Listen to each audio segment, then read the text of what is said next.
আসসালামু আলাইকুম গাইস, আপনারা সবাই কেমন আছেন? আশা করি সবাই ভালো আছেন। আলহামদুলিল্লাহ আমিও ভালো আছি। আজকে আমি আপনাদের সাথে শেয়ার করব সোনালী মুরগির রেসিপি। একটা সোনালী মুরগি দিয়ে আর নতুন আলু দিয়ে একটা পাতলা ঝোল করব, সেটাই আপনাদের সাথে শেয়ার করতে আসলাম।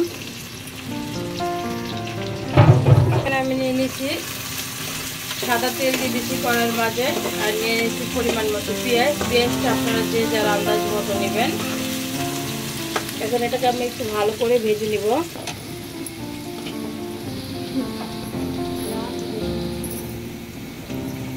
তো গাইস, আমার পেঁয়াজটা ভাজা হয়ে গেছে, গোল্ডেন কালার হয়ে গেছে। আমি এবার দিয়ে দিব লবণ, কারণ এটা নতুন পেঁয়াজ তো অতটা গোল্ডেন করা লাগে না, একটু সামথিং আসলেই এটা গলে যায়, আমিও গলে যায়। তো এখন দিয়ে দেবো এটার মাঝে আমি 2টা দারচিনি,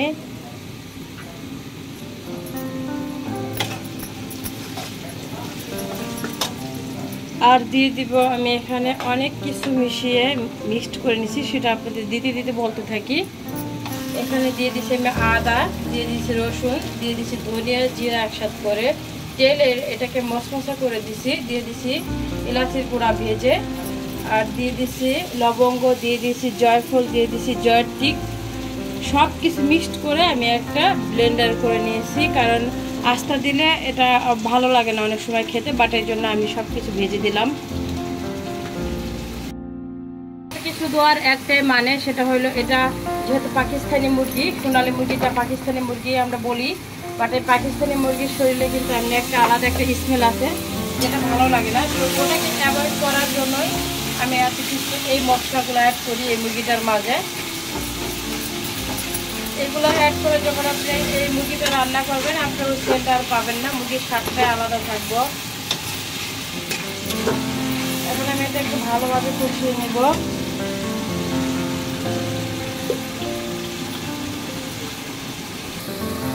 এখন আমি দিয়ে দেবো একটু পানি। দেখেন আমার মশলাটা ভাজা হয়ে গেছে, তেল উপরে উঠে গেছে। তো আমি এখন একটু পানি দিব হালকা।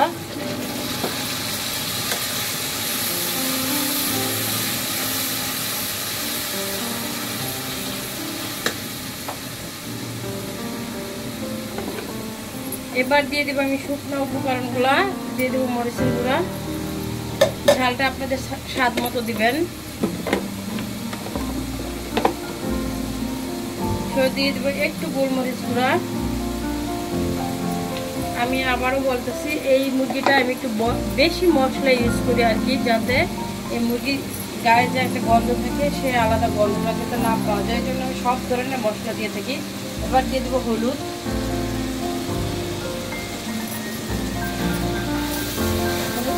দিয়ে একটু নাড়া দিয়ে দেখতে হবে, কারণ কালারটা কীরকম আসে সেটা দেখার জন্য। বাট না হয় দেখা যায় অনেক সময় তরকারিতে হলুদ বেশি হয়ে যায়, আসলে তরকারিতে হলুদ কিন্তু বেশি ভালো লাগে না।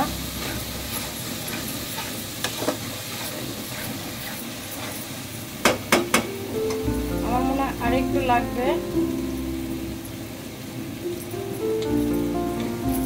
আমার তরকারিটা কালো হওয়ার একটাই কারণ আমি অনেক মশলা দিছি, সো আর ওটা ভেজে গুঁড়া করে দিছি তো, বাট তার জন্য একটু এরকম বেশি কালো কালো লাগে।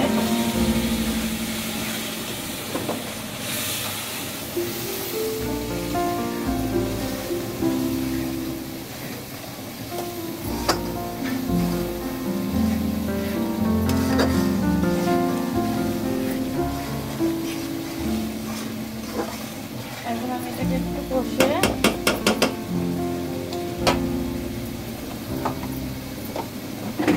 দিয়ে দেবো একটা টমেটো কুচি।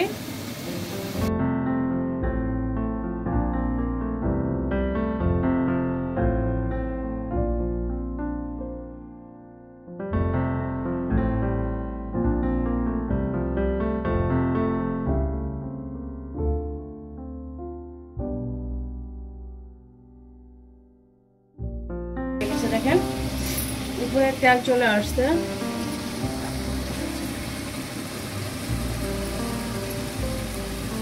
দেখেন গ্যাস, এটা কিন্তু এখন সিদ্ধ হয়ে মানে কষানো হয়ে গেছে একবারে। তো উপরে যখন তেল চলে আসবে তখন মনে করবেন মশলাটা কষানো হয়ে গেছে ভালো করে। এখন আমি দিয়ে দেবো মুরগির গোশটা। আমি এখানে 2টা মুরগি ধুয়ে রেখেছি, 2টা মুরগি কেটে ধুয়ে পরিষ্কার করে রেখেছি। এখন এটা দিয়ে দিলাম, ভালো করে মশলাটা মাখিয়ে নেব এটার সাথে।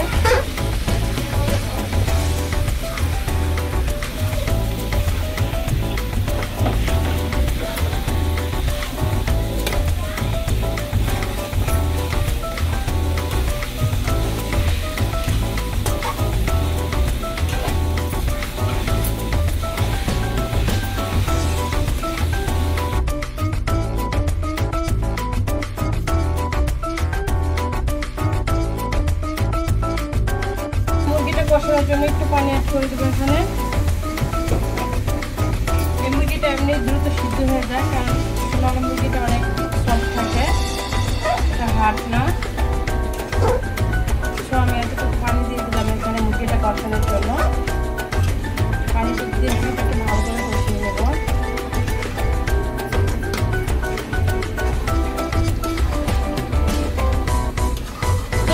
আমি গোশটা কষানোর সাথে সাথে এবার আলুটা দিয়ে দিব, আলুটা কষিয়ে নিব। দিয়ে দিলাম আলু, দিয়ে দিলাম কাঁচামরিচ,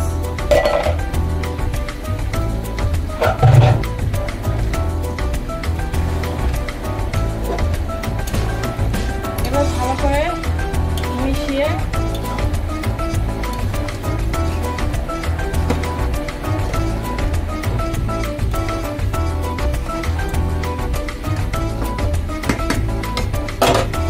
ঢেকে দিব। আজকে একটু মরিচটা বেশি দিলাম ঝাল করার জন্য।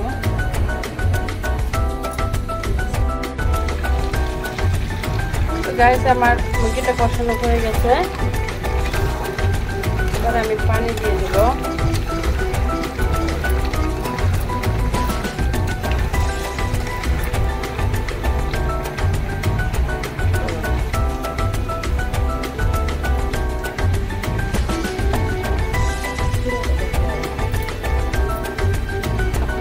দেখবে না, এটা ভালো করে দেখবে। দিয়ে দেবো পানি। আমি একটু ঝোল করবো, বাট এর জন্য পানিটা একটু বেশি দিলাম। আলু দিয়ে ভুনা খেতে ভালো লাগে না, আলু দিয়ে মুরগি ঝোলে খেতে ভালো লাগে।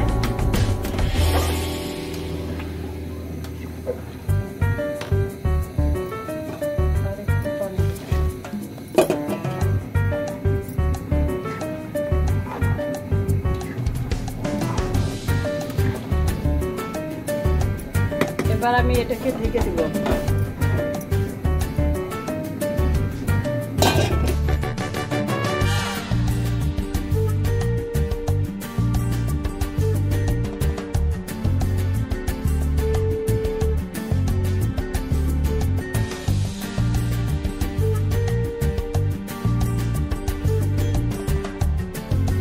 তো গাইস দেখেন, এখন কিন্তু আমার তরকারিটা কালারটা কত সুন্দর আসছে। ওই সময় কালো দেখাইছে ক্যামেরার কারণে। কেমন লাগলো আমার এই মুরগির রেসিপিটা আপনাদের কাছে, সোনালী মুরগির রেসিপি?